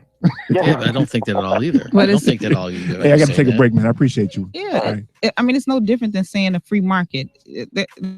There hasn't been a free market in this country. It's quite a bit different. It's quite a bit different. Years. It's quite a bit different. But hold your thoughts. We got to take a break. 773-763-9278. Stay tuned for more of the Family Meeting. Hi, this is Alex Garza at AGG Consulting. You can visit me at www.aggconsulting.net. Keep listening to the Family Meeting. For 25 years, the Center for Economic Progress has helped low-income working families become more financially stable through our free tax and financial services. This also promotes sound financial practices and increases financial well-being by providing year-round workshops and one-on-one financial coaching at no cost. Our services are available in 15 communities across metropolitan Chicago and central Illinois. Visit the Center for Economic Progress at www.economicprogress.org or call us at 312-252-0280. The Law Office of Darnell Lyles is ready to help you, whether it's personal injury, criminal, DUI, and OWI, nursing home, product liability, it doesn't matter. Call 219-9399-LAW. That's 219-939-9529. That's right. When you're driving and get into a wreck. You better call Danielle. Had a few drinks too many? A cop hits you with a DUI or OWI? I think you better call Danielle. Arrested and facing criminal charges, misdemeanor or felony? I think you better call Danielle. Purchase a product that causes you or a loved one harm? I think you better call Danielle. When your loved one is neglected and abused in a nursing home? I think you better call Danielle. That's right. You better call Attorney Darnell Lyles and get represented right. And the first consultation is free. Yes, free. So call right now. 219-939-9LAW. That's 219-939-9529. Attorney Darnell Lyles. Darnell Lyles. A basic and essential part of any financial plan is savings. Most of whatever cash you have will be there because you put it there, not necessarily because of some fancy investment. Now with Save and Plan, Polaris is introducing a new way for you to get empowering financial advice. Save and Plan is simple. Just sign up to save on a systematic monthly basis directly from your account and gain access to a planner and our planning services. Once you sign up to save, Polaris will help you develop a customized financial plan and give you a real person to speak with. Your dedicated planner is just an email or phone call away. Save and Plan offers empowering advice for everyone. Visit us at polarisadvice.com and call us today at 312-951-2606 or email us at polarisadvice.com. That's 312-951-2606 or email us at polarisadvice.com. Save and Plan, empowering advice for everyone. Securities, insurance, and advisory services offered through FSC Securities Corporation. Member FINRA SIPC. Insurance services offered through Polaris Insurance Agency, Inc., which is not affiliated with FSC Securities Corporation.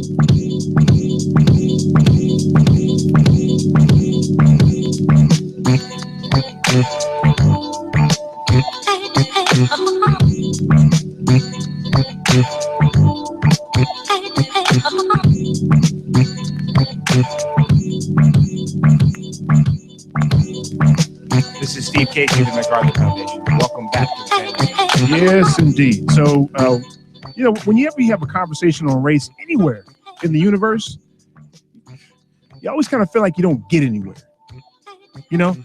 What troubles me always about the conversation about race is a whole lot of conversation about the definitions of the words used. You never get a chance to get to the core of the matter because you're talking about the definitions all the time. Yeah. Especially when you're using them wrong. Because he's still talking about definitions. Yeah. I'm just talking, man. Okay, so let's get to Paul's got the weather forecast in Seattle. You need some training, Paul?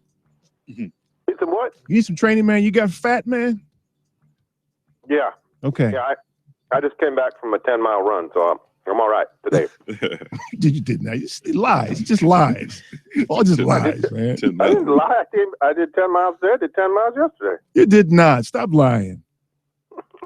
How many laps around the track is 10 miles? I have no idea. I've never run 10 miles on purpose, man. Unless somebody's chasing me or something. Right then and I'm in a I hurry. gave you a fact, right? I gave you a fact, so that supports my claim. No, But anyway, we don't speaking of diet, Eric, my man, are you eating Cuckoo Puffs for breakfast again? I don't even think they make those, man. What are you talking about, man? Well, I think they do, because when you started off the show, I was going, what?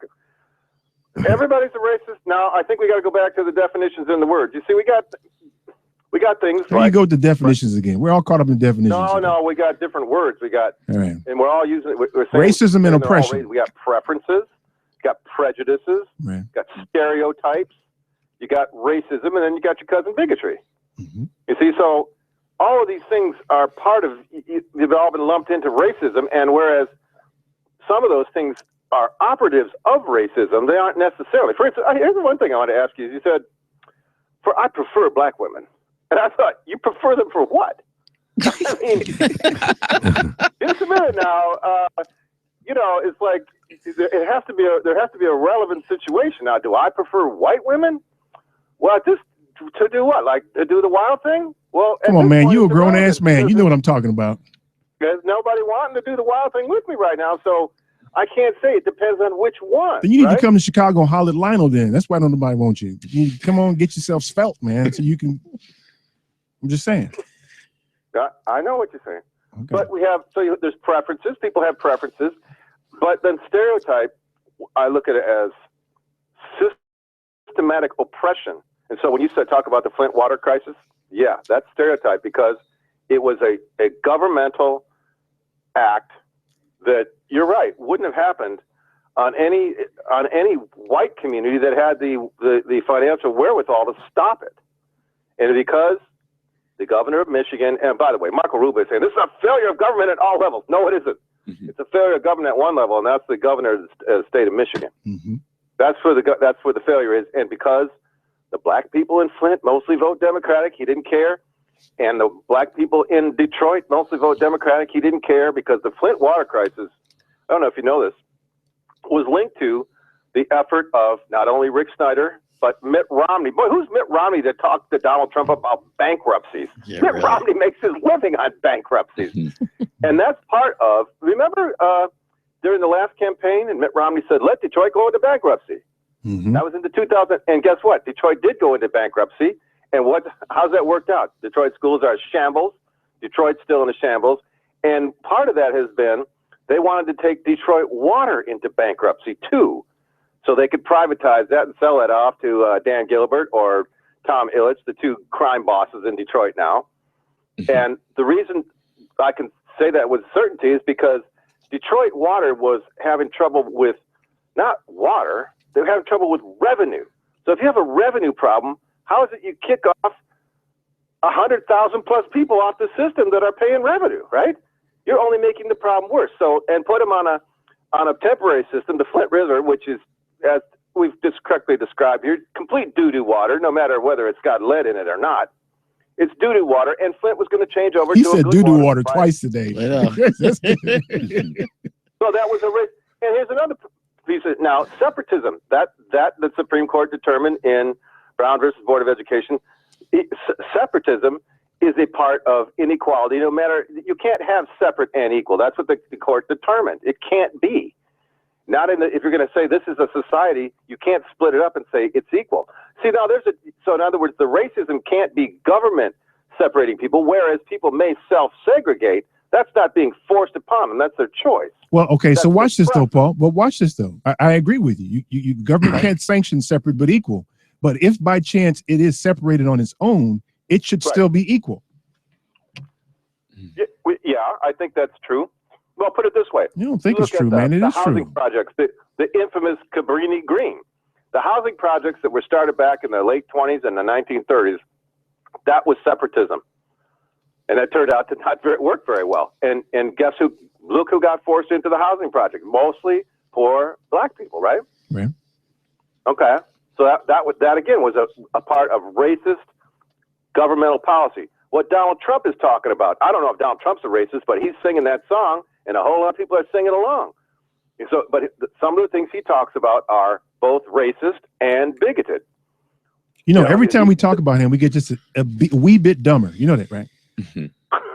Well, I know it's well. How could you anybody watch that debate or listen? I had to turn it off last Thursday because I thought I'm not going to put up with this.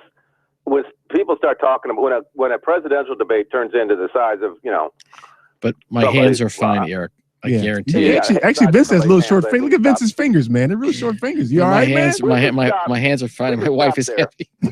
We can stop there because that's just go. I said I got to turn this off. I got other things. I got other things to do besides listen to these schoolyard.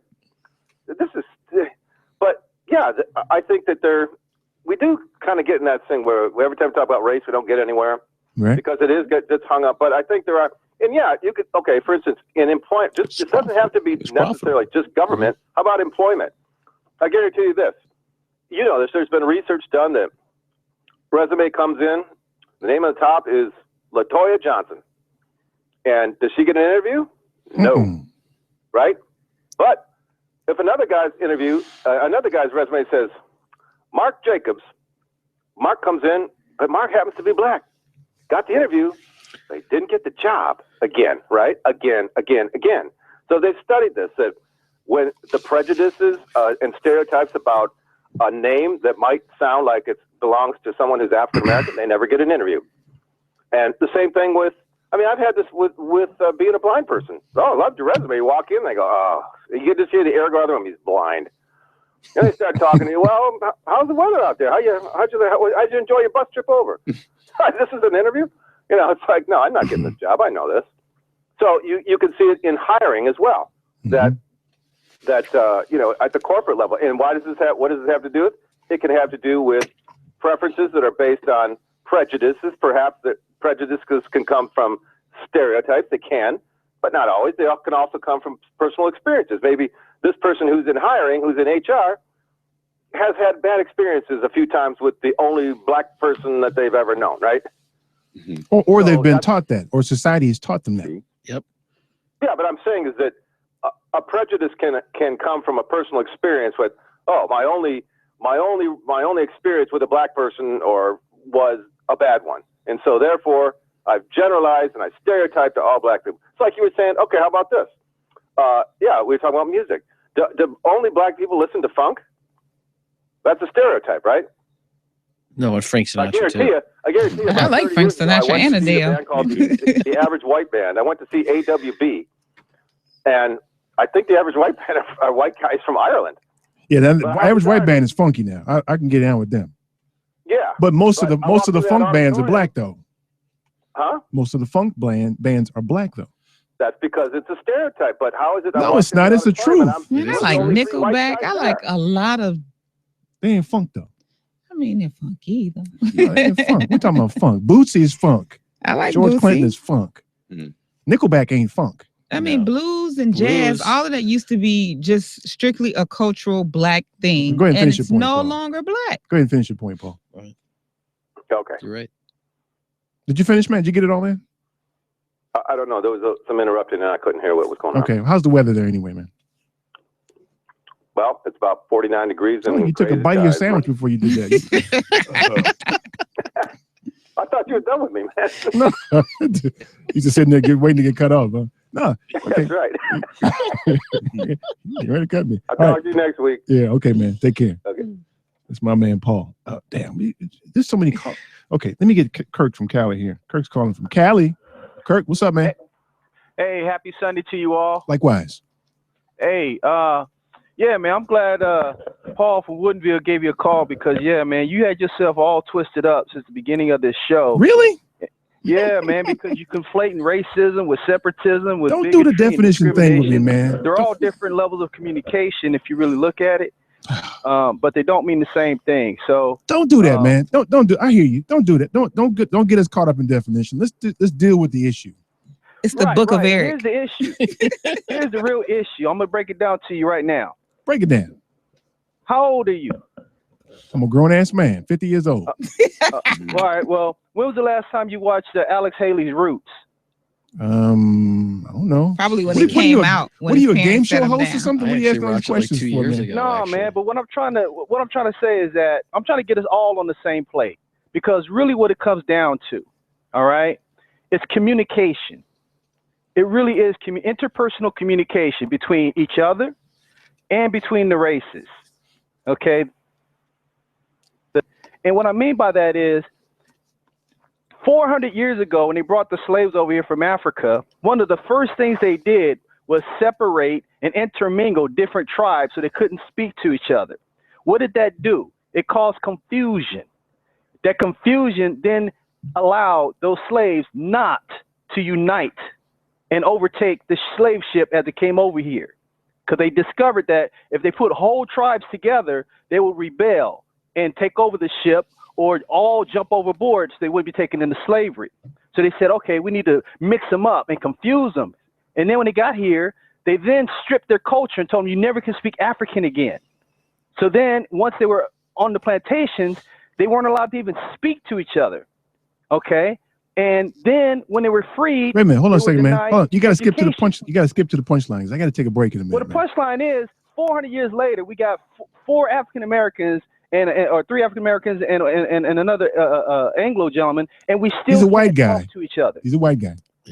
All right, but I'm saying you guys aren't speaking to each other. If you want to break out of racism, the four of you people need to, when you come out that studio, form yourselves a real estate investment trust. Start buying some properties amongst each other. Pool your resources together, and a year from now, all four of you will be multimillionaires. Okay? Stop talking about the houses you can't afford in different areas of Chicago. Stop thinking about being a renter or an owner of a one house. You guys should be trying to buy up Chicago together as a group. That's And a great point. developing properties, buying some hotels, buying some motels, and then and then go do some seminars in African American schools and show young black teenagers how to buy real estate instead of drugs. That's a good point, man. We can break out of the shackles of our mind is what's keeping us in racism right now. It's our own shackles of our mind that are not letting us progress. Forget where you can't live in what neighborhoods you can't move into because of economics. Create your own economic engine. Yeah, that's a good point, man. I appreciate it, dude. I like you, Kirk. Thanks, man. Cool, Kirk. Take care. Yeah, good job. Which is really he's really kind of speaking to my point, which is to walk through that whole mess. Right. However you define it, whatever you think it is, walk through it and get to the next level. We spend so much damn time talking about the definitions and the injustices and who did what to who. We never get to the issue. We ain't gonna get to it today because we're busy defining the damn words. Well, it's important to define pretty words. good, though. Well, that's what people commonly think, but it ain't never worked. It ain't never worked. It ain't working. All right, last break. Stay tuned for more of the Family Meeting.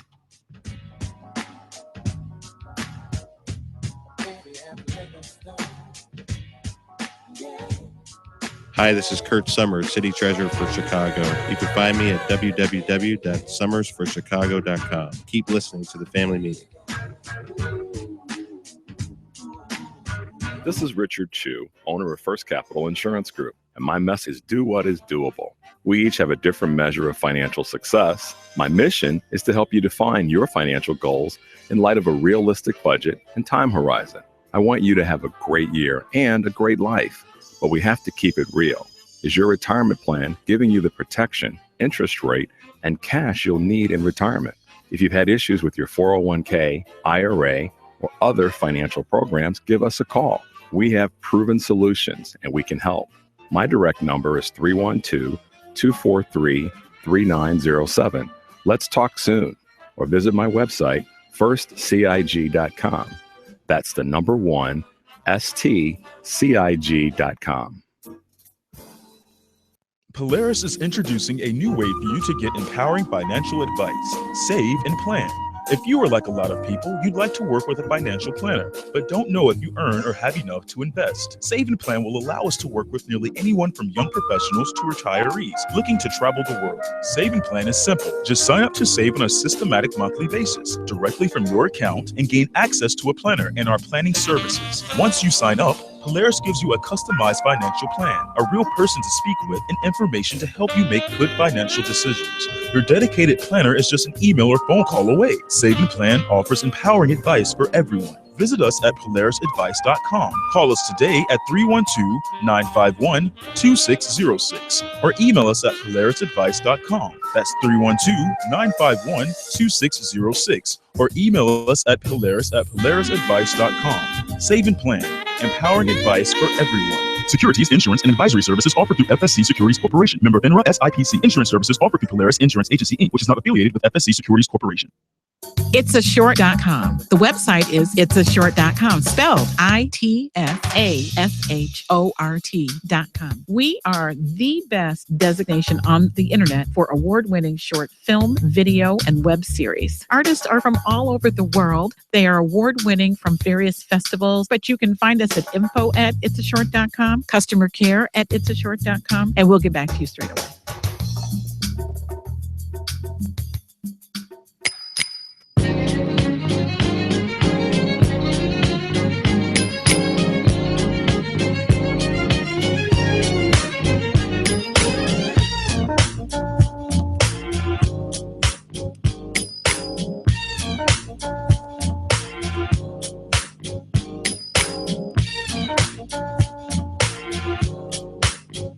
I'm Zena Smith, the owner of Masters Plus Tutoring Program in Homewood, Illinois, and welcome back to the family meeting. So we've gotten to the bottom of nothing again. We're experts at that. Getting to the bottom of nothing.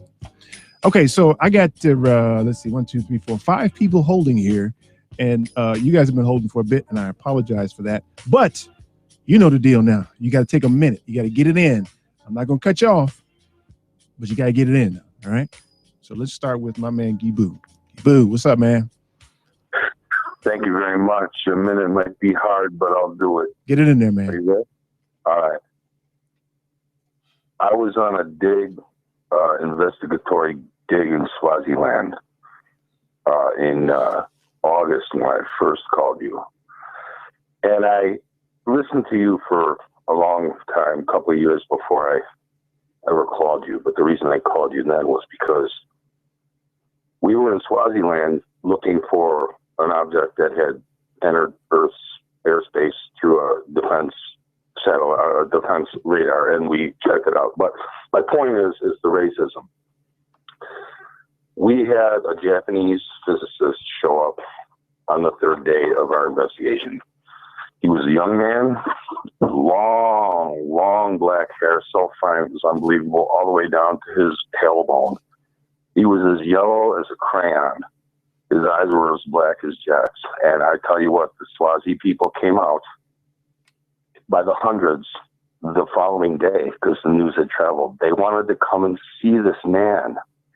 And one of the mothers of the tribe came to us at our tent by our investigation and started speaking to me wildly. And I asked our Serpa to explain to me what she's saying. And she said she wanted to meet the God that made that man because he was so different.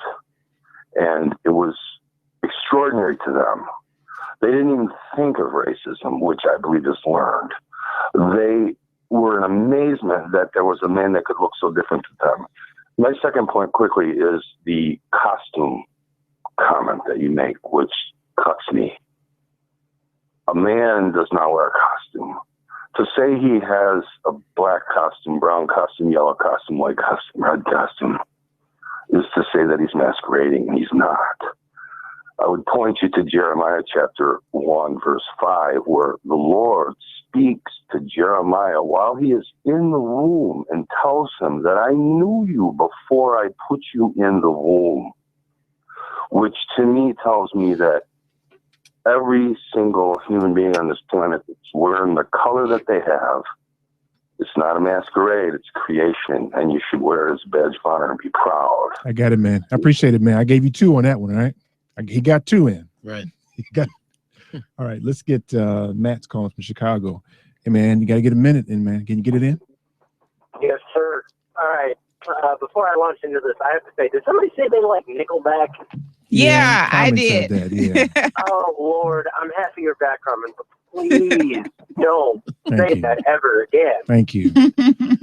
Anyway, my actual point. Look, people, I studied archaeology in college, and I will tell you that 1,000 years from now, when they dig us up and they find all this random stuff that we left behind, they're not going to care who we are. They're going to care about who we were.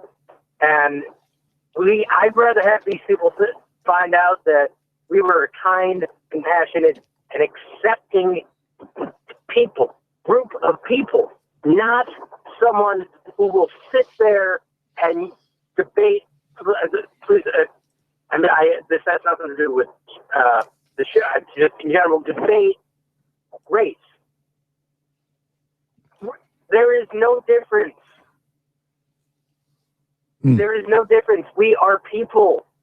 I don't care if you're white, black, red, pink, yellow, orange, gold. I'm just named Joseph and his coat.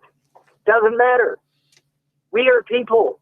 Why do we still care so much about segregating and hate and racism? I mean, really, it's mind-boggling. It is, isn't it? And on a It is. totally separate note, because I bring this up every week. Now you guys did it. You voted for Cruz, and then you voted for Trump. You guys got to figure this out. Try voting for a person that actually has a soul, and we may not wind up like the people I was just saying when they dig us up 1,000 years ago. Anyway, y'all have a great day. Thanks, man. Eric, you're the man. And is there any place I can buy this black soap by any chance? Yes. Yes. It's Mrs. Indecent Exposure. Tell you what, hit our Facebook page. It's all over there. Okay. You got it, guys. My Have man. fun and no Nickelback. No Nickelback. Let's get Richard in Oak Brook, man. You got a minute, Rich. No, but I was in River Forest on my bicycle. I'm home now in Oak Park. Oh, damn. You've been holding a long time, haven't you? Yeah, I have. Yeah. Listen, oh man. Okay, one little thing. Okay, I'm serious. So what kind of one little thing was that? I really do have one thing to say, and that is, it takes a combination of white privilege combined with racial prejudices used by the privileged whites to manipulate the racially prejudiced in order to keep themselves in the privileged position. I don't believe Trump is a racist. I think he believes everyone is inferior. And he doesn't care. He will be happy to use, if you got people you can hate each other out there, he'll be happy to use them to get them to hate each other. But he doesn't really, he hates everybody. He has no time for anybody. He goes out, he tells us crowds like some preacher, I'm going to make you all rich. You're going to be all rich, and they cheer with happiness. I mean, that's insane. That's like telling them, you're all going to win the lottery, and they cheer. Build the wall is, you're all going to win the lottery. That's Everybody's going to win. You're all going to be richer when I'm president. And the only thing you can imagine is somebody thinks, well, because those black people won't be taking all my money. Right. That's a good point, Rich. Hey, I appreciate it, man. Hope your ride is safe. Good to talk to you again. Thanks, man. Let's get to Steven calling from Chicago. Steve, what's up, man? Hi, hello. Well, unfortunately, I have very concrete actions, like points on the list. And I don't think that that's very fitting to the type of the talk show you are conducting, because you want to talk about issues without any actions. Learn to speak like, vanilla English, white American. I am Polish, I'm an immigrant, came to this country, and that's still my goal. If you listen to me, you can clearly tell that I'm an immigrant. So that's, my handicap. Yes, my costume is white, so that's my positive handicap. And you cannot change it. That's true. You cannot change it. It's black. But the way you can change your costume is to learn how to speak English like white Americans. So you are not rejected during telephone interviews. You want to learn how to dress like white Americans instead of jeans and hooded whatever jackets. Why I'm saying that? Because the gentleman who spoke about anti-Semitism and Second World War and Germans murdering Poles and Jews and Russians, he had a point. one of the things which enabled Germans, maybe not, that's very touchy point in Polish community, because Poles like to say that they are completely, in any way responsible for helping Germans to, conduct Holocaust on Polish territories. But there was certain amount of anti-Semitism in Poland before Second World War, not to the point of murdering Jews, but at least to the point of not liking them. What enabled them? Because Jews were different. A lot of Jewish people living in Poland did not speak Polish. Well, fast forward, America. How many Jews don't speak perfect English? They learned. They learned from bad experiences in the past. They do not separate themselves in ghettos like they did living in Poland. There are no Jewish ghettos in the United States. All of them speak perfect English. That's a lesson for black people. Learn perfect English. Don't live in ghettos. Learn from Jewish experience. Like Polish immigrants have to being immigrants in America. That's actions, very simple actions. Who said it was right? Who said that their way of speaking was right? Who said who makes the standards? The standard is made by people who can hire. They are in power, in position of hiring, and therefore they set the rules. They can also rob, kill, and steal. You want to fight it? If you want to fight it, then you will be jobless. You know what's interesting, and Steve, I appreciate that. It's insight from someone. We really, really miss you, Carmen. And he'll never be able to mask that accent. So then what? Well, yeah, but listen to what he's saying, though. I mean, and as a society, we do it in general. We try to conform so as not to stand out. We don't wear dreadlocks. We don't wear big afros. Right. That's not true. I'm just saying it's true. No, it actually is very true. It's what they're taught in school. You need to bring it down a notch.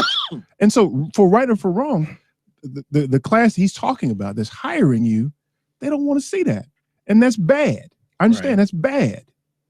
That's why we're taught to make our own jobs. Entrepreneurship 101. Well, absolutely. Hoorah. I believe in Okay, so businesses. But never look at someone and judge them by what they look like. That's what I've always learned my whole life. That'd be real ideal. I think that's the most oppressing call we've ever had. I mean, I think as opposed to being oppressing, it was insightful. The man was telling you how he manages his life. Whether you like it or not. And believe it or not, he'll have more opportunity than I think a man of your color. So, what's period. He will, right. His downfall is his accent. Right. But he might have a very good skill and he uses that skill. Who knows? Right. I don't know what he does, but it could be that way. I thought that it's insightful is what it was. I understand. Right. Whether you like it or not, yeah. But yeah. Not. I know. Let's get the Tommy's got it. Tommy, you got 1 minute, man. Get it in, man. I gotta get out. I don't even need a minute, but let's just deal with this. How about the humanistic value called life? Explain to me, if you absolutely can, how it was absolutely okay for some people to live in another country and somebody else come from a different company and just take those people and bring them to someplace else. Explain these simple principles to me. Why a kid can be shot 16 or 17 times and everything is supposed to be by us, for us. According to us, we live in a so-called democracy, but yet when the rules come to a certain individual, it does not apply. Why can't we just deal with some simple facts here? Because you're absolutely right. When black people came here, we couldn't speak English. Now we can speak absolutely clear English. Now we know absolutely what history has taught us about our existence here in the United States of America. And we still ain't got it figured out. I want to end with this. How in the hell do you call the family meeting and start telling us how we should promote what we're doing on the South and West Side when every time you turn around, the only thing you want to promote is just because I live in hell, I don't have to raise hell. Now go run and tell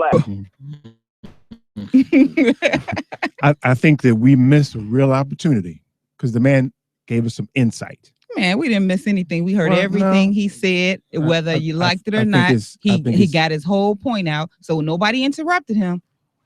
I think he gave us insight.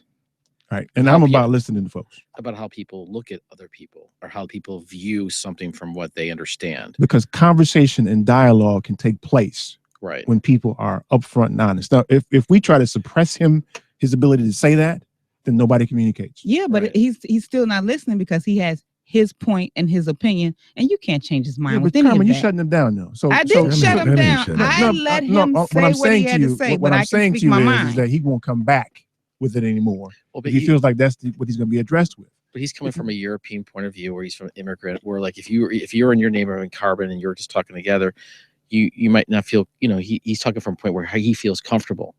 But the way I look at this is that when we talk here, it's like it's like I talk with anybody else. It's how you view the situation and how you look at things. People have different glasses. They take their glasses off. They don't know how to view things differently. That's the big problem. We're like cut off on time here. Give the website again, man.